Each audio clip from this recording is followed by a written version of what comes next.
Hi friends, welcome to Health and Beauty World. இன்னைக்கு நம்ம பார்க்க போகிறது நம்மளோட பாடிக்கு டெய்லி பேசிஸில் தேவைப்படக்கூடிய ஒரு லோஷன் தான் பார்க்க போகிறோம். அந்த லோஷனை வீட்டிலே பார்த்திங்கன்னா ரெடி பண்ண போகிறோம். இந்த லோஷன் எல்லா ஸ்கின் டைப்காரங்களும் யூஸ் பண்ணலாம். ரொம்ப சிம்பிளாக எப்படி வீட்டிலே பாடி லோஷன் ரெடி பண்ணுறது அப்படின்னு சொல்லி பார்க்கலாம். அதுக்கு நான் எடுத்திருக்கிறது ஆலிவேரா ஜெல் எடுத்திருக்கேன். நான் இன்றைக்கி பார்த்திங்கன்னா ரெடிமேடாக இருக்கும் இல்லையா, அந்த ஆலிவேரா ஜெல் யூஸ் பண்ணுறேன். நீங்கள் செடியில் இருக்கக்கூடிய ஆலிவேரா ஜெல் யூஸ் பண்ணுறதுனாலும் பண்ணலாம். அதை யூஸ் பண்ணுறதுக்கு முன்னாடி எப்படி யூஸ் பண்ணணுங்கிற ப்ரொசீஜர் நிறைய வீடியோஸில் சொல்லியிருக்கேன். ஸோ நீங்கள் அதை கிளிக் பண்ணி கூட பாருங்கள். இல்லை அப்படின்னா சிம்பிளாக இப்போ சொல்கிறேன். ஆலிவேரா செடியிலேருந்து ஆலிவேராவை கட் பண்ணிவிட்டு ஒரு அரை மணி நேரத்துக்கு அப்படியே வச்சுருங்க. அதுலேருந்து எல்லோ கலரில் இருக்கக்கூடிய அந்த ஜெல்லெல்லாம் வெளியே வந்ததுக்கப்புறமா 2-3 தடவை நல்லா வாஷ் பண்ணிவிட்டு அந்த ஆலிவேரா ஜெல்லை 2ஆக கட் பண்ணி ஜெல்லை மட்டும் தனியாக பிரித்து எடுத்து திரும்ப 2-3 தடவை நல்லா வாஷ் பண்ணிக்கோங்க. அதுக்கப்புறமா ஒரு மிக்ஸி ஜாரில் போட்டு நல்லா அடித்து எடுத்துகிட்டு வந்தீங்க அப்படின்னா உங்களுக்கு ஃப்ளஃபியான ஒரு க்ரீம் கன்சிஸ்டன்சிக்கு கிடைக்கும். அதை எடுத்து வச்சுட்டு நான் சொல்லக்கூடிய பொருட்கள் எல்லாத்தையும் நீங்கள் ஆட் பண்ணிக்கலாம். அடுத்து 2ஆவதாக நான் சேர்க்குறது ஆயில் சேர்க்குறேன். என்ன ஆயில் சேர்க்கலாம் அப்படின்னு சொல்லி பார்த்திங்கன்னா, நான் இன்றைக்கி சேர்க்குறது கேஸ்டர் ஆயில் சேர்க்குறேன். கேஸ்டர் ஆயில்னால் விளக்கெண்ணெய் அப்படின்னு சொல்லுவாங்க.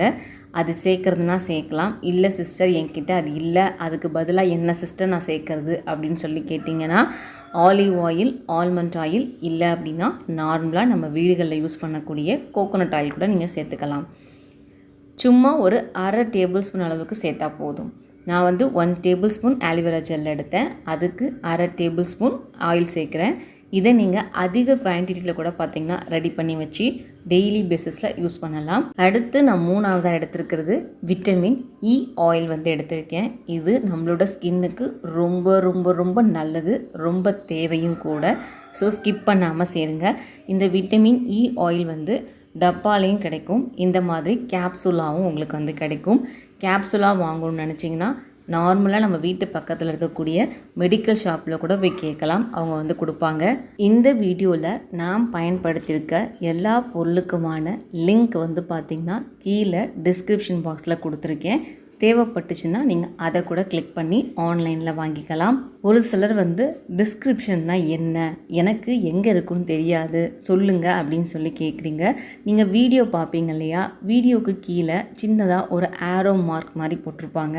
அதை கிளிக் பண்ணிங்க அப்படின்னா உங்களுக்கு நான் அங்கே ஏதாவது டீட்டெயில்ஸ் கொடுத்துருந்தேன் அப்படின்னா அதை பார்க்க முடியும். அதை தான் டிஸ்கிரிப்ஷன் பாக்ஸ்னு சொல்லுவாங்க. அதை கிளிக் பண்ணிங்கன்னா நான் கொடுத்துருக்க லிங்க்குக்கான அந்த விவரம் எல்லாம் இருக்கும். அதை கிளிக் பண்ணி நீங்கள் ஈஸியாக வாங்கிக்கலாம். அடுத்ததாக நான் சேர்க்குறது ஒரு 2-3 ட்ராப்ஸ் பார்த்திங்கன்னா ரோஸ் வாட்டர் ஆட் பண்ணுறேன். ரோஸ் வாட்டர் நம்மளோட ஸ்கின்னுக்கு நல்ல ஒரு டோனராக இருக்கும், நம்மளோட ஸ்கின்னை நல்லா ஹைட்ரேட்டாக வச்சுக்கும். அப்படிங்கிறதுக்காக ரோஸ் வாட்டர் ஆட் பண்ணுறேன். ரோஸ் வாட்டர் சேர்த்துட்டு இதை நல்லா இப்போ நீங்கள் மிக்ஸ் பண்ணி எடுக்கணும். நீங்கள் மிக்ஸ் பண்ண உங்களுக்கு இது நல்ல திக்கான ஒரு க்ரீம் கன்சிஸ்டன்சிக்கு கிடைக்கும். நீங்கள் எந்த அளவுக்கு மிக்ஸ் பண்ணுறீங்களோ அந்த அளவுக்கு நல்ல க்ரீம் ஆட்டம் கிடைக்கும். இப்போ பாருங்கள், நான் இதை நல்லா மிக்ஸ் பண்ணி எடுத்திருக்கேன். உங்களுக்கு இதை பார்க்கும் போதே தெரியும், நம்ம சேர்த்தும் போது நார்மலான ஒரு வாட்டர் கலரில் இருந்தது. இப்போ நம்ம நல்லா மிக்ஸ் பண்ண நல்ல திக்கான ஒரு க்ரீம் கன்சிஸ்டன்சிக்கு கிடைக்கிது இல்லையா. இதை ரெடி பண்ணி ஒரு ஏர் டைட் பாக்ஸில் போட்டு ஸ்டோர் பண்ணி வச்சுக்கோங்க. இதை நீங்கள் மாய்ஸ்சரைசராகவும் யூஸ் பண்ணலாம், பாடிக்கு லோஷனாகவும் பயன்படுத்தலாம். இதை ரெடி பண்ணி நீங்கள் மாதக்கணக்கில் வச்சு கூட யூஸ் பண்ணலாம். ரூம் டெம்பரேச்சரில் வைக்கலாம், ஃப்ரிட்ஜ்லேயும் ஸ்டோர் பண்ணலாங்க. இந்த மாதிரி ரெடி பண்ணிக்கிட்டு எப்படி இதை நம்ம பயன்படுத்தணும் அப்படின்னு சொல்லி பார்க்கலாம். டெய்லி நீங்கள் குளிச்சுட்டு வந்த கையோட நம்மளோட பாடிக்கு லோஷன் தேய்க்கணும். லோஷன் அப்படிங்கிறது ரொம்ப கட்டாயமான ஒன்று தான். ஒரு சிலர் பழக்கப்பட்டிருப்பீங்க, ஒரு சிலர் பழகிருக்க மாட்டீங்க.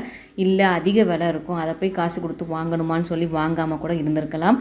ஆனால் வீட்டிலே ரொம்ப சுலபமாக பார்த்திங்கன்னா உங்களால் பாடி லோஷன் ரெடி பண்ணிக்க முடியும்.